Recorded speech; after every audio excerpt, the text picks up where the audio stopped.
अभी मैं जा रहा हूँ मेडिकल करवाने के लिए, क्योंकि मेरा अप्रूवल भी आ गया था, दैन चेंज स्टेटस भी हो गया था। अभी जो बारी है वो मेडिकल की है।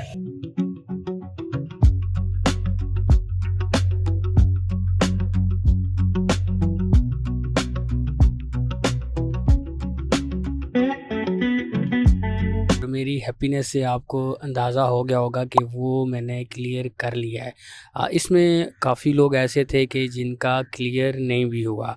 सो आज की वीडियो के अंदर मैं आपको बताऊंगा कि मेडिकल के लिए आपको कौन कौन से डॉक्यूमेंट्स रिक्वायर्ड होते हैं, कितने टाइम के बाद आपका जो मेडिकल है उसका रिज़ल्ट अनाउंस हो जाता है।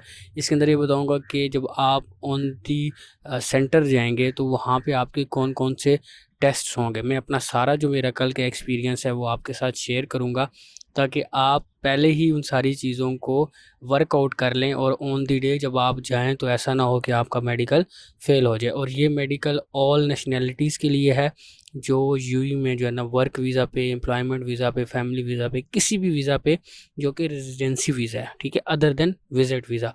विज़िट वीज़ा के लिए मेडिकल की ज़रूरत नहीं पड़ती। उसके अलावा जितने भी वीज़ाज़ हैं उसमें आपको इनसाइड जब आप यूएई आ जाएंगे तो आपको मेडिकल आपका होगा। तो ये वीडियो स्पेशली इनसाइड यूएई की है। आउटसाइड यूएई की भी कुछ वीज़ाज़ ऐसे हैं कि आपको अपने कंट्री में भी मेडिकल कराना पड़ता है, तो उसको हम किसी दूसरी वीडियो में डिस्कस करेंगे। My name is Waqas Javed and welcome to another video. मैं अपने चैनल के ऊपर ट्रैवलिंग से रिलेटेड, वीज़ा से रिलेटेड और यूएई से रिलेटेड काफ़ी ज़्यादा वीडियोस बनाता रहता हूँ।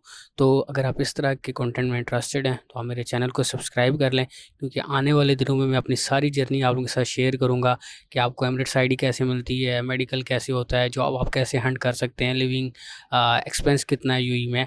तो don't forget to subscribe my channel. तो सबसे पहले बात करते हैं कि जब आप इनसाइड दी यूएई आते हैं, चाहे विज़िट वीज़ा पे आ रहे हैं या अगर आपने किसी एक कंपनी से दूसरी कंपनी में अपना वीज़ा शिफ्ट किया है, तो सबसे पहले लेबर का अप्रूवल आता है। लेबर के अप्रूवल के बाद इमिग्रेशन का अप्रूवल आता है।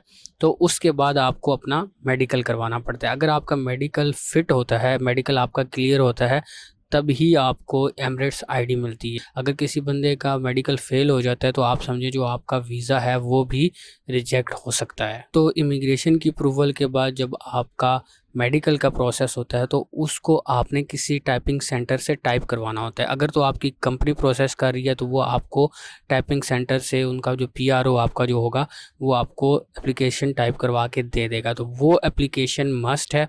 उसका स्क्रीनशॉट यहाँ पे मैं स्क्रीन पे ऐड कर दूंगा ताकि आपको आइडिया हो कि वो एप्लीकेशन कैसी होती है। सेकेंडली जो आपका ई वीज़ा होता है, जिसको मैं इमिग्रेशन अप्रूवल बोल रहा हूँ, उसकी भी जो है वो पीडीएफ जो है ना या पिक्चर जो है ना वो अपने पास रखनी है। उसका भी स्क्रीनशॉट यहाँ पे मैं ऐड कर दूंगा स्क्रीन पे, ताकि आपको आइडिया हो कि मैं किस ई वीज़ा की बात कर रहा हूँ, जिसको वर्क परमिट बोलते हैं या इमिग्रेशन अप्रूवल बोलते हैं। नेक्स्ट इसमें ये होता है कि पूरे यूएई में दो तरह की अथॉरिटीज़ हैं जो मेडिकल टेस्ट की फैसिलिटी दे रही हैं। एक ईएचएस है जिसको एमिरेट्स हेल्थ सर्विसेज बोलते हैं, एंड सेकंड है डीएचए, दुबई हेल्थ अथॉरिटी। सो इन दोनों में से किसी एक जगह आपका मेडिकल होगा। आपने अपनी एप्लीकेशन पे देख लेना है और उसके बाद आपने गूगल पे जाके नियर बाय सर्च करना है कौन सा सेंटर है। यहाँ पे कुछ ऐसे सेंटर्स भी हैं जो 24/7 जो है ना वो काम करते हैं। तो अगर आपके पास टाइम नहीं है दिन के टाइम तो आप रात को भी जा सकते हैं। सो मुझे जो नियर बाय सेंटर पड़ा था मैं वहाँ पे गया और जो डॉक्यूमेंट्स मैंने आपको बताए हैं, एक तो मेडिकल की जो एप्लीकेशन है आपकी टाइपिंग सेंटर से आप करवा सकते हो। अगर आप अपना वीज़ा खुद करवा रहे हो तो आप खुद भी टाइपिंग सेंटर किसी नियर बाय जा सकते हो, वरना आप मुझसे भी कांटेक्ट कर सकते हो। तो मैं भी आपको वो मेडिकल जो है ना वो एप्लीकेशन टाइप करवा के दे सकता हूँ। लेकिन उसकी शर्त यह है कि आपका इमिग्रेशन का अप्रूवल आया हो, जो आपका ई वीज़ा है वो आपके पास हो। ये दो चीज़ें, और आपने अपना ओरिजिनल पासपोर्ट लेना है और आपने नियर बाय सेंटर्स आपने चेक कर लेने हैं। आप इवन की वेबसाइट पे जा सकते हो, जो ईएचएस है या डीएचए है, इनकी आप वेबसाइट पे जाओगे तो वहाँ पे आपको सारे सेंटर्स की, नियर बाय सेंटर्स की जो है ना वो लिस्ट ईज़िली मिल जाएगी और टाइमिंग भी आपको वहाँ पे मिल जाएगी। तो जब आप ऑन द स्पॉट जाते हैं वहाँ पे आपको जस्ट वो आपकी एप्लीकेशन चेक करेंगे और साथ में आपका पासपोर्ट चेक करेंगे और आपको टोकन दे देंगे। अब मैं जिस सेंटर में गया था वहाँ पे थोड़ी सी रश थी, जिसकी वजह से घंटा मेरा लग गया जो ना। वैसे आम रूटीन में जो सेंटर्स हैं जो लेस बिजी हैं वहाँ पे आपका काम बहुत जल्दी भी हो जाता है, 20-30 मिनट्स में भी हो जाता है, इतना ये टाइम टेकिंग प्रोसेस नहीं है। अगर मेडिकल की बात करूँ कि इसमें क्या क्या होता है, इसमें दो चीज़ें हैं। सबसे पहले वो आपका ब्लड टेस्ट लेते हैं। ब्लड टेस्ट इसलिए लेते हैं कि इसमें HIV, hepatitis C, hepatitis B, इसका टेस्ट होता है। सेकेंडली आपका चेस्ट का एक्सरे होता है। चेस्ट का एक्सरे इसलिए होता है कि अगर आपको TB जो है ना वो कभी हुई है या आपको अभी है या नहीं है। इसमें मैं आपको ये एडवाइस दूंगा कि अगर आप आउटसाइड दी कंट्री आ रहे हैं, अपने कंट्री में मौजूद हैं, तो आप वहाँ पे एक बार अपना ब्लड टेस्ट और अपना TB का जो एक्सरे है वो आप ज़रूर करा लें। उसका ये फ़ायदा होगा कि आपको पहले ही पता चल जाएगा अगर आपके साथ कोई प्रॉब्लम है या नहीं है। क्योंकि काफ़ी ज़्यादा ऐसे बंदे थे जिनको यहाँ पे आके पता चला है कि उनको कोई प्रॉब्लम है और उनका मेडिकल फ़ेल हो गया। तो इस तरह आपका टाइम भी वेस्ट होता है, आपके पैसे भी वेस्ट होते हैं। तो for all the people, because UAE में जितनी भी नेशनैलिटीज़ हैं, आप जिस भी कंट्री से आ रहे हैं, आपका मेडिकल होगा और सेम प्रोसेस होगा। तो आप अपने कंट्री में पहले एक अपना ब्लड टेस्ट और अपना एक एक्सरे ज़रूर करवा लें, और उसमें मेन जो चीज़ें हैं, एक तो TB का टेस्ट और साथ जो ब्लड टेस्ट में आपने HIV का, हेपेटाइटिस B और हेपेटाइटिस C, इनके जो टेस्ट हैं वो आपने चेक करवाने हैं। तो जब ये दोनों चीज़ें आपकी हो जाती हैं तो इसके बाद आप वापस आ जाएँ, और विदिन 24 आवर्स जो है ना, जो आपका रिज़ल्ट है वो अनाउंस हो जाता है। एक तो जो कंपनी है जिसने आपका मेडिकल टाइप किया होता है उनको पोर्टल में ईज़िली शो हो जाता है। लेकिन अगर उन्होंने आपका नंबर डाला होगा या ईमेल डाली होगी तो भी ईज़िली आपको वहाँ पे भी मैसेज आ जाएगा। इसके अलावा आप खुद से भी ऑनलाइन जाके EHS की वेबसाइट पे या DHA की वेबसाइट पे ईज़िली ट्रैक कर सकते हैं कि जो मेडिकल है आपका उसका क्या स्टेटस है। इसके लिए जस्ट आपको पासपोर्ट नंबर चाहिए, एप्लीकेशन नंबर चाहिए। मैं कोशिश करूँगा कि स्क्रीन पे आपको वो प्रोसेस भी बता दूँ, DHA का भी प्रोसेस बता दूँ और EHS का भी प्रोसेस बता दूँ, ताकि जब आप मेडिकल देखें तो आप खुद भी उसको ट्रैक कर लें कि जो मेडिकल है उसका रिज़ल्ट आ गया या नहीं आ गया। क्योंकि कंपनीज़ कई बार ऐसा होती हैं कि वो इसको ट्रैक नहीं करती, तो इसका टाइम लगता है। तो इसका जस्ट 24 आवर्स टाइम होता है। 24 आवर्स के बाद आपका मेडिकल का रिज़ल्ट आ जाता है।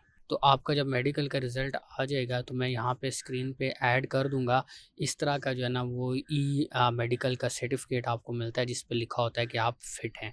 और अगर किसी भी वजह से आप फ़िट नहीं होते तो कभी-कभी वो आपको दूसरा चांस भी देते हैं, और अगर वो ज़्यादा मसला हो तो वो आपको फिर परमानेंटली फ़ेल कर देते हैं। इसमें एक फ़ाइनल चीज़ है कि प्राइस कितनी होती है मेडिकल की। ऑल्दो अगर आप वर्क वीज़ा पे हैं, एम्प्लॉयमेंट वीज़ा पे हैं तो सारे एक्सपेंसेस आपकी कंपनी बियर करती है। लेकिन अगर आपका फैमिली वीज़ा है तो इसके चार्जेस अराउंड 350-400 रहते हैं, जिसमें टाइपिंग सेंटर्स वाले आपको वीज़ा जो है वो टाइप करके दे देते हैं, और इसकी फ़ी भी जो है ना वो जमा करा के दे देते हैं। जैसा कि मैं अपने विज़िट वीज़ा से लेके एम्प्लॉयमेंट वीज़ा तक जो कन्वर्जन के प्रोसेस हैं, जो स्टेप्स हैं, वो सारे अपने चैनल पे जो है ना वो शेयर कर रहा हूँ। तो जब आपका मेडिकल हो जाता है तो इसके बाद नेक्स्ट आपका जो एमिरेट्स आईडी का प्रोसेस है वो स्टार्ट होता है, और आप समझें कि 99% आपका जो वीज़ा है वो प्रोसेस हो चुका है, क्योंकि इसके बाद जस्ट आपकी एमिरेट्स आईडी आती है, वो टाइप होती है। तो अगर आप भी यूएई आ रहे हैं या यूएई आ चुके हैं और जो वीज़ा प्रोसेस है उसको समझना चाहते हैं कि फर्स्ट स्टेप में क्या होता है, सेकंड स्टेप में क्या होता है, तो आपने मेरी दूसरी वीडियोस देखनी है चैनल पे, जिसमें मैंने आपको बताया कि लेबर अप्रूवल कैसे होता है, फिर इमिग्रेशन अप्रूवल कैसे होता है। मैं स्टेप बाय स्टेप सारी चीज़ों को लेके चल रहा हूँ, ताकि आप खुद से, आपको जब आइडिया हो, जब आपको खुद से नॉलेज होगा तो आप इन सारी चीज़ों को ट्रैक कर सकेंगे और एस्टिमेट टाइम जो है ना अपने माइंड में रख सकेंगे। क्योंकि कुछ लोग होते हैं जिनका विज़िट वीज़ा एक्सपायर हो रहा होता है और उनको एग्जैक्टली पता नहीं होता कि इन सारे प्रोसेस में कितना टाइम लगता है और कितनी पेमेंट लगती है। आज की वीडियो में इतना ही। आई होप कि मैंने सारी चीज़ें जो यूएई के अंदर जो मेडिकल होता है उससे रिलेटेड एक्सप्लेन आपको कर दी। अगर फिर भी कोई चीज़ मिस होगी हो तो आप मुझसे कमेंट्स में पूछ सकते हैं। इसके अलावा अगर आप यूएई आ रहे हैं and if you want to have a consultation, आप मुझे डायरेक्टली मेरे व्हाट्सएप नंबर पे रीच आउट कर सकते हैं। तो मैं आपको वीज़ा से रिलेटेड, एम्प्लॉयमेंट से रिलेटेड, जॉब से रिलेटेड हेल्प कर सकता हूँ। तो मिलते हैं नेक्स्ट टाइम एक और न्यू वीडियो के साथ, जिसमें मैं आपको बताऊँगा कि आप कैसे यूएई में अकाउंट ओपन कर सकते हैं, और एमिरेट्स आईडी आपकी कब आती है, कितने डेज़ बाद आती है, और उसमें आपने किन किन चीज़ का ख्याल रखना है। Till then take care, bye bye.